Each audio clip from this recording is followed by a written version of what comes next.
திண்டுக்கல் மாவட்டம் புகையிலைப்பட்டி புனித சந்தியா யாகப்பர் புனித செபஸ்தியார் கோவில் திருவிழாவை முன்னிட்டு நடைபெற்ற ஜல்லிக்கட்டு போட்டியில் வாடிவாசலில் சீறி பாயும் காளைகள். திண்டுக்கல் அருகே மடூர் ஊராட்சிக்கு உட்பட்ட புகையிலைப்பட்டியில் புனித சந்தியா யாகப்பர் புனித செபஸ்தியார் கோவில் திருவிழாவை முன்னிட்டு ஆண்டுதோறும் ஜல்லிக்கட்டு நடத்தப்படும். இந்த ஆண்டுக்கான ஜல்லிக்கட்டு போட்டி இன்று நடைபெற்றது. இதையொட்டி திண்டுக்கல், தேனி, மதுரை, விருதுநகர், திருச்சி உள்ளிட்ட பல்வேறு மாவட்டங்களிலிருந்து காளைகள் அழைத்து வரப்பட்டிருந்தன. ஜல்லிக்கட்டில் 786 காளைகள் பின்னர் வாடிவாசலில் வழியாக அவிழ்த்து விடப்பட்டன.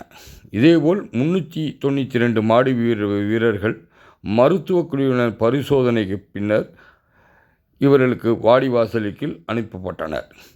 20 பேர் வீதமாக காளைகளை பிடிக்க அனுமதிக்கப்பட்டு வந்தனர். இதையடுத்து காலை 8 மணிக்கு ஜல்லிக்கட்டு தொடங்கியது. இதை கோட்டாட்சியர் கொடியசைத்து ஜல்லிக்கட்டு விழா போட்டியினை தொடங்கி வைத்தார். முதலில் கோயில் காளை அவிழ்த்து விடப்பட்டது.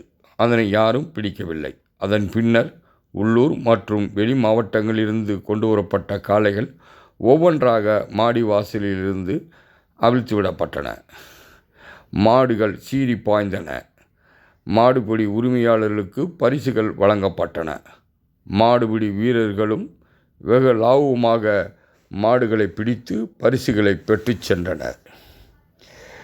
பல்வேறு காளைகள் வீரர்களுக்கு போக்கு காட்டி சிறப்பாக விளையாடிய காளைகளுக்கு சைக்கிள், பீரோ, அண்டா, பானை, தங்க நாணயம், வெள்ளி நாணயம், குத்துவிளக்கு உள்ளிட்ட பல்வேறு பரிசு பொருட்களை விழா குழுவினர் சிறந்த மாடுகளுக்கும் சிறந்த மாடுபிடி வீரர்களுக்கும் வழங்கினர்.